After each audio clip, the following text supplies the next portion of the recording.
Dober dan vsem skupaj. Moje ime je Peter Raskor, kot ste slišali, prihajam z Univerze na Primorskem. No, v kontekstu te zgodbe, ki smo jo peljali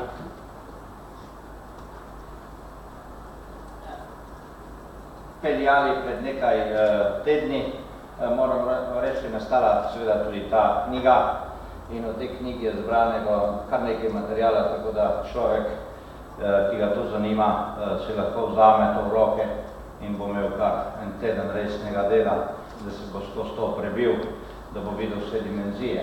Ampak misel, s katera je vodja današnje okrogle mize, gospod Kevc, začel to zgodbo, je misel, ki jo je postavil gospod rektor na ta dan. In dejansko, če bi se tako obnašali, potem pravzaprav kakšnih velikih odstopanj ne bi bilo. Žal se pokaže, da se tako ne obnašamo in seveda zaradi tega imamo težave, kot jih imamo. Nekako pred mene je postavil zahtevek na par minutah, 5 minutah nekaj rečem, tako da bom odprl nekatere dimenzije, mislim, da je prav, da jih rečemo na ta dan. In sicer bi tako nekako pogledal na globalno sliko iz enega vidika, ki se mi zdi zelo zanimiv. Namreč tukaj gledamo pravzaprav na sliko neto uvoznikov in neto izvoznikov hrane. In kot vidite, Evropa kljub temu, da ne proizvede dovolj, da proizvede približno 45% tistega, kar rabi, sodi med neto izvoznike. Se pravi, da je morala nekomu ukrast, da bi seveda to dala potem nazaj na svetovni trg. Tako da to je realna slika. Enako lahko seveda govorimo potem na drugi strani tudi odnos med Ameriko in seveda Mehiko in tako dalje. Te zgodbe se bi dalo diskutirati naprej. Pa da preskočim tja, kjer smo mi danes. Mi smo danes v bistvu neke vrste linearna družba, tako je s to zadevo razumem.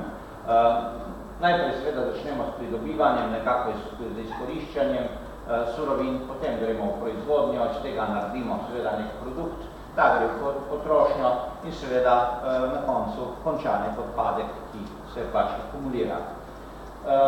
To je nekako veriga, ki sama po sebi pravzaprav ne bi bila nič narobe, če bi seveda vse stvari v tej verigi funkcionirale. Žal se v danem trenutku pojavi oglaševanje in reklama. In ta reklama kaj naredi na oglaševanje? Seveda poveča pritisk na potrošnjo. In ker poveča pritisk na potrošnjo, seveda ta pritisne na proizvodno in seveda ta pritisne na pridobivanje in izkoriščanje osnovnih surovin.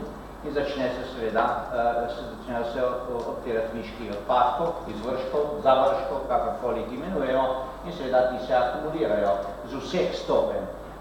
Pri razvitih seveda iz srednje stopnje več, pri nerazvitih in podhranjenih iz prve stopnje več.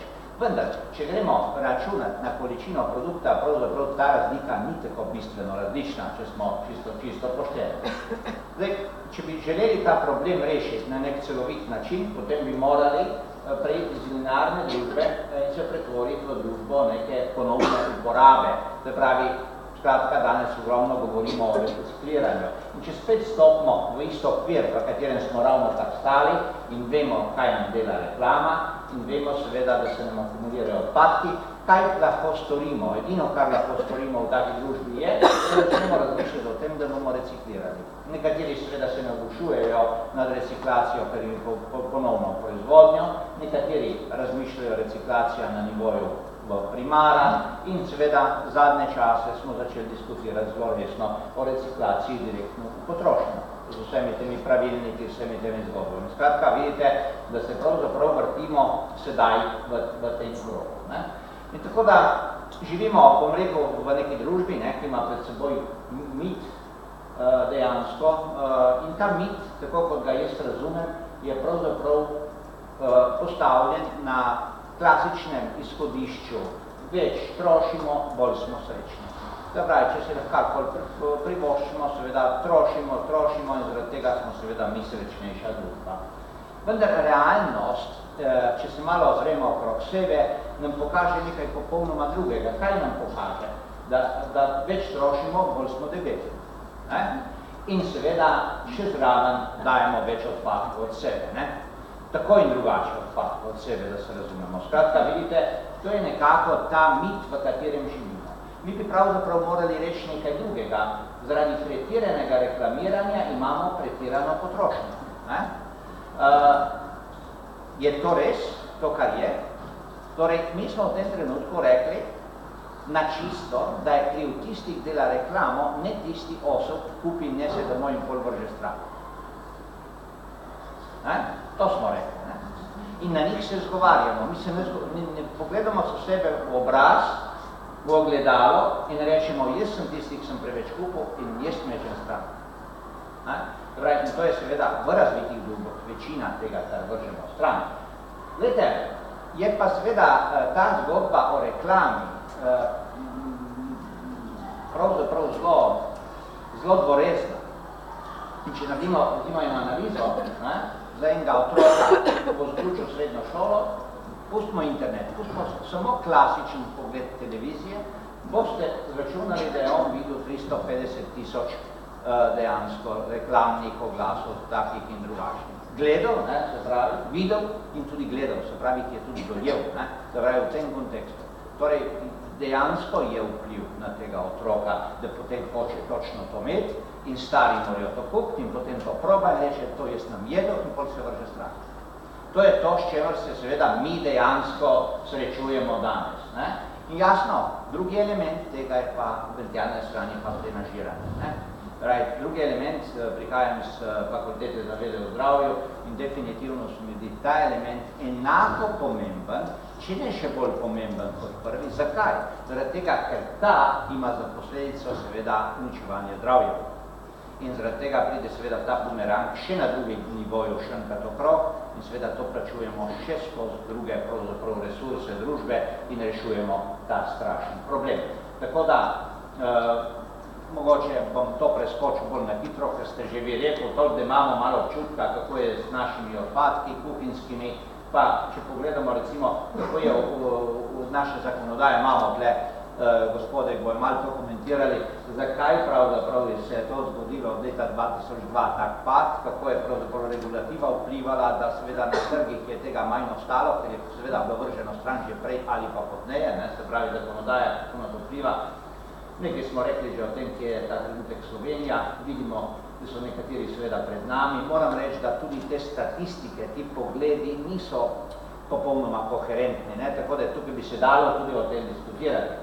Torej, če zaključim razmišljanje, izzivi za prihodnost, nujno je pristopiti k iskanju rešitev za zmanjševanje zavržene hrane v celotni živilsko predelovalno oskrbovalni verigi na globalnem in tudi na lokalnem nivoju.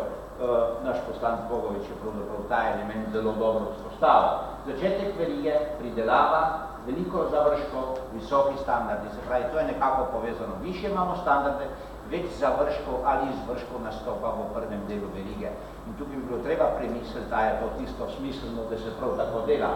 In seveda potem so tudi naprej završki, predvsem zaradi težav pri predelavi, pri skladiščenju, skratka, distribucije, skratka, problem zagotavljanja svežine pri številnih naših proizvodih je velik problem in s tem problemom seveda se bomo morali znanstveno ukvarjati še kar, da bomo nekatere od teh elementov znali rešiti. Torej, danes je pred nami nezaupanje potencialnih zlorab. Ko se soočamo z novimi pravilniki, pravzaprav mnogi se sprašujejo o etiki, o morali, sprašujejo se številna vprašanja, ki so izza tega in bi veljalo o tem nekaj reči. Prav tako, dajmo se vprašati o vlogi potrošnika, nezavedanje, malomarnost, prešeški na eni strani, na drugi strani imamo seveda revščino, zaradi pomankanja hrane in s tem se soočamo, veste, da so vlajnosti poskusili nekatere stvari reševati za Slovenijo, ampak to ne more biti sistemski pristop. Sistemski pristop seveda mora biti nekaj drugega. In nujno bo vzpostaviti racionalni nadzor, ki bo omogočal funkcioniranje živilsko predelovalne oskrbovalne verige v kakovostnem, v varnostnem, pa seveda tudi v etičnem pogledu. Se pravi, vse te tri dimenzije bi jaz to rekel. Hvala lepa. Toliko bi jaz to rekel za začetek.